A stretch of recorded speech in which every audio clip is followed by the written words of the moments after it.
বিসমিল্লাহির রহমানির রহিম সূরা আত-তালাক ইয়া আইয়ুহান নাবিয়্যু ইযা তাল্লাকতুমুন নিসা ফাতাল্লিকুহুন্না লিইদ্দাতিহিন্না ওয়া আহসুল ইদ্দাতা ওয়াত্তাকুল্লাহা রাব্বাকুম লা তুখরিজুহুন্না মিন বুয়ুতিহিন্না ওয়া লা ইয়াখরুজনা ইল্লা আন ইয়াতিনা বিফাহিশাতিন মুবায়্যিনাতিন ওয়া তিলকা হুদুদুল্লাহি ওয়া মান ইয়াতাআদ্দা হুদুদাল্লাহি ফাকাদ যালামা নাফসাহু লা তাদরি লাআল্লাল্লাহা ইউহদিসু বা'দা যালিকা আমরুন। হে নবী, যখন তোমরা নারীদের তালাক দাও তখন তাদের নির্দিষ্ট ইদ্দত অর্থাৎ অপেক্ষার সময়ের জন্য তালাক দাও এবং ইদ্দত গণনা করো। তোমাদের প্রতিপালক আল্লাহকে ভয় করো, তাদেরকে ঘর থেকে বের করো না এবং তারা নিজেরাও যেন না বের হয় যদি না স্পষ্ট কোনো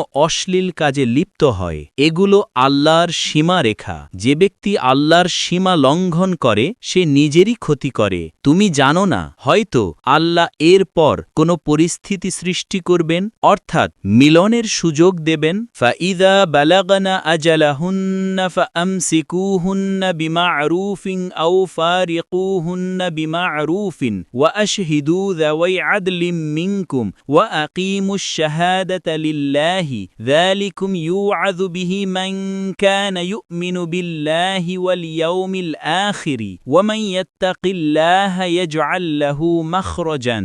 যখন তারা ইদ্দতের শেষ সীমায় পৌঁছে যায় তখন তোমরা তাদেরকে সুন্দরভাবে রেখে দাও বা সুন্দরভাবে বিদায় দাও। তোমাদের মধ্য থেকে দুজন ন্যায়পরায়ণ ব্যক্তিকে সাক্ষী রাখো এবং আল্লাহর সন্তুষ্টির জন্য সাক্ষ্য প্রতিষ্ঠা করো। যে ব্যক্তি আল্লাহকে ভয় করে আল্লাহ তার জন্য একটি বের হওয়ার পথ তৈরি করেন। ওয়ারযুকুহু মিন হাইসু লা ইয়াহতাসিবু ওয়া মান ইয়াতাওয়াক্কাল আলাল্লাহি ফাহুয়া হাসবুহু ইন্নাল্লাহা বালিগু আমরিহি কদ জাআলাল্লাহু লিকুল্লি শাইইন কদরা।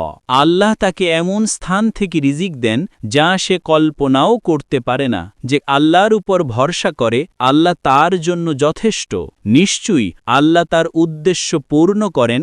আল্লাহ প্রতিটি জিনিসের জন্য একটি নির্দিষ্ট পরিমাণ নির্ধারণ করেছেন। ওয়াল্লাঈ ইয়াইসনা মিনাল মাহিদি মিন নিসাইকুম ইন ইরতাবতুম ফাইদ্দাতুহুন্না সালাসাতু আশহুরিন ওয়াল্লাঈ লাম ইয়াহিদনা ওয়া উলাতুল আহমালি আজালুহুন্না আন ইয়াদ'না হামলাহুন্না ওয়া মান ইয়াত্তাকিল্লাহা ইয়াজআল লাহু মিন আমরিহি ইউসরান।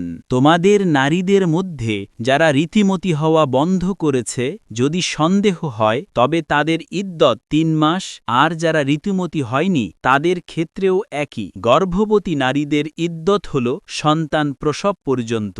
যে আল্লাহকে ভয় করে আল্লাহ তার কাজ সহজ করে দেন। যালিকা আমরুল্লাহি আনজালাহু ইলাইকুম ওয়া মান ইয়াত্তাকিল্লাহা ইউকাফির আনহু সাইয়্যাতিহি ওয়া ইউযিম লাহু আজরান। এগুলো আল্লাহর নির্দেশ যা তিনি তোমাদের প্রতি অবতীর্ণ করেছেন। যে আল্লাহকে ভয় করে আল্লাহ তার পাপসমূহ মুছে দেন এবং তার জন্য মহান পুরস্কার নির্ধারণ করেন। সংক্ষিপ্ত তাফসীর আয়াত ১-২। আল্লাহ তালাকের ক্ষেত্রে শৃঙ্খলা ও ন্যায় বিচার বজায় রাখার নির্দেশ দিয়েছেন। ইদ্দত চলাকালীন স্ত্রীকে বাসা থেকে তাড়ানো নিষিদ্ধ, কারণ এই সময়ই পুনর্মিলনের সম্ভাবনা থাকে।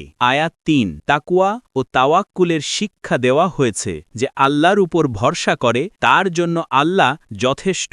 আয়াত ৪। তালাকপ্রাপ্তা নারীর ইদ্দতের বিস্তারিত বিধান নির্ধারিত হয়েছে। আয়াত ৫। তাকওয়ার ফলে আল্লাহর রহমত, গুনাহ মাফ ও মহান পুরস্কারের প্রতিশ্রুতি দেওয়া হয়েছে। বিশেষ ঘটনা এই সূরা নাজিল হয়েছিল মদিনায় যখন কিছু সাহাবী তালাকের বিষয়ে অজ্ঞতার কারণে ভুল করছিলেন। আল্লাহ তখন বিশদভাবে তালাকের নীতি ব্যাখ্যা করেন যেন কেউ অবিচার না করে এবং পরিবার ভাঙনের পরিবর্তে শান্তিপূর্ণ সমাধান খোঁজে। একজন সাহাবী তালাকের পর স্ত্রীকে ঘর থেকে বের করে দেন। রাসূলুল্লাহ সাল্লাল্লাহু আলাইহি ওয়াসাল্লাম তাকে বলেন, তুমি আল্লাহর সীমা লঙ্ঘন করেছ। স্ত্রীকে ইদ্দতের সময় তার ঘরে রাখো, হয়তো পুনর্মিলনের সুযোগ তৈরি হবে।